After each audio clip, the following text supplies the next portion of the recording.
your church in India now? Well, in the past we had organized communities in Calcutta, in Madras, in Bombay, and in different parts of New Delhi, India. And you see, India has been very much present in the history of our church. And in fact, the first Armenian newspaper has been published in Calcutta, in Madras. So there has been a very close economic relations between India and Armenia. Today, there are also remnants, I would say, of the Armenian presence in India. Yesterday, the ambassador of Armenia called me from New Delhi.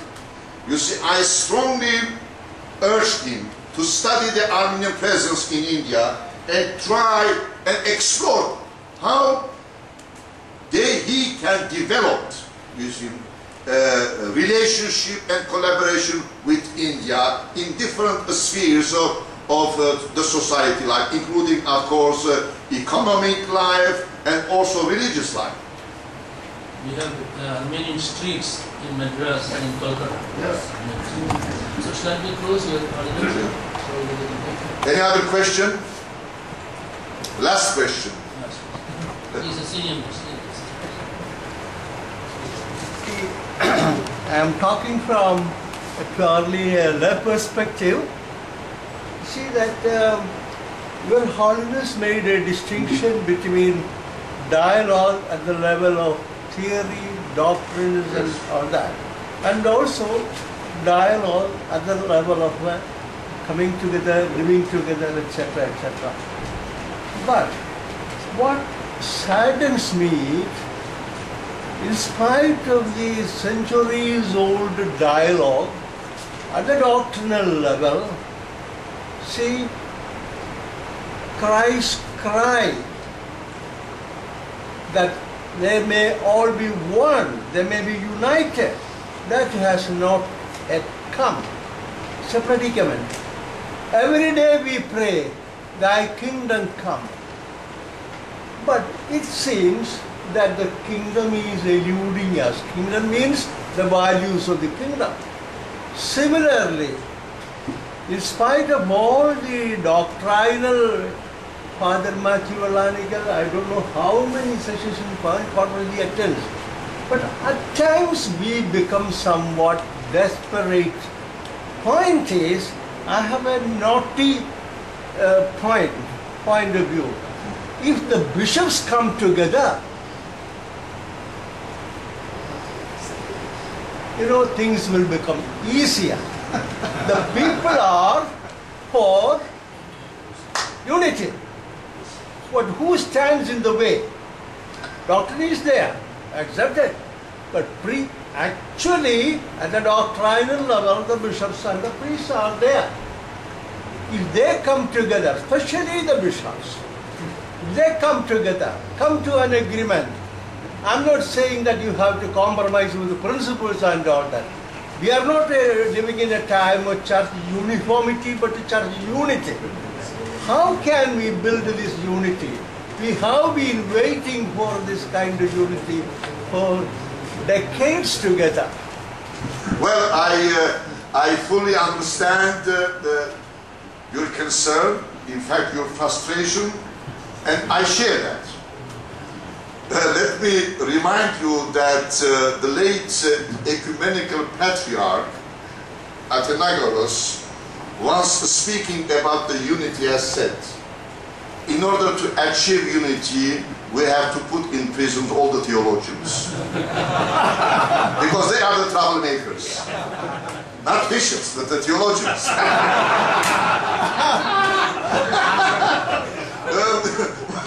Well, you see, sometimes you see the theologians, even the clergy, creates confusion. And they complicate the things instead of simplifying it. You see, in all theological dialogues that I refer to, we have reached a certain agreement, a consensus on the level of theology. But the question is, how should we translate that theological consensus to the way of life by implementing, you see, the decisions of that consensus, or the spirit of that consensus.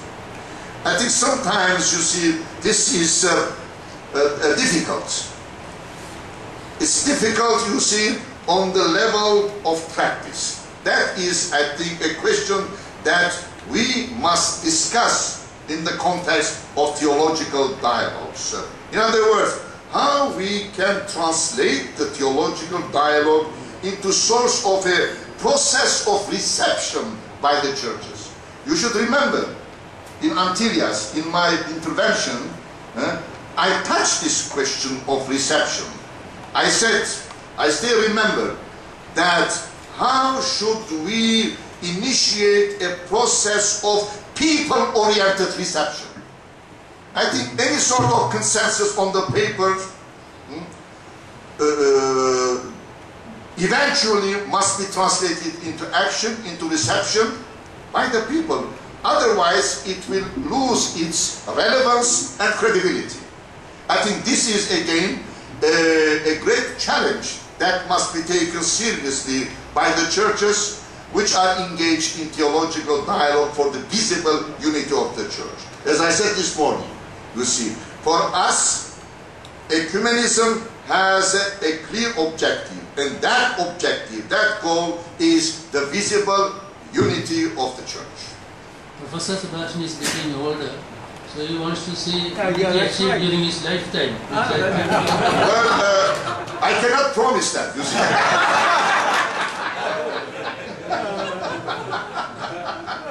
Yeah. Well, Matthew and Anakin will know. Give all thanks. Your Holiness, Your Grace, Archbishop Pavatil, Your Grace, Gabriel Mar Gregorios, other bishops, priests, and my dear brethren. I am very happy to propose this vote of thanks and really feel privileged or feel honored to say a few word of thanks to His Holiness for having come over here this evening. And I should say this evening had been very, very rewarding, an ecumenical evening. And especially we have been privileged to listen to His Holiness Aram I, Catholicos of Cilicia.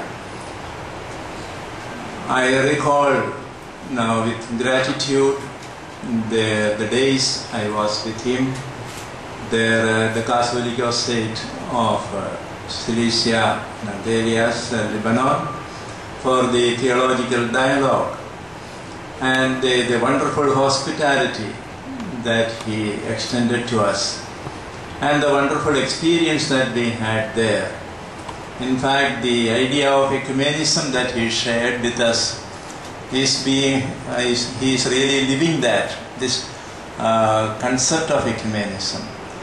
I feel that ecumenism is none other than the communion, which is the fundamental characteristic of the church. The church is communion of different churches. And to live this communion is actually the ecumenism. His Holiness referred to the Trinitarian character of the ecclesial communion, the tripartite tradition that exists in the church, the Roman tradition or the Latin tradition, the Byzantine tradition or the Greek tradition, and the Syriac tradition.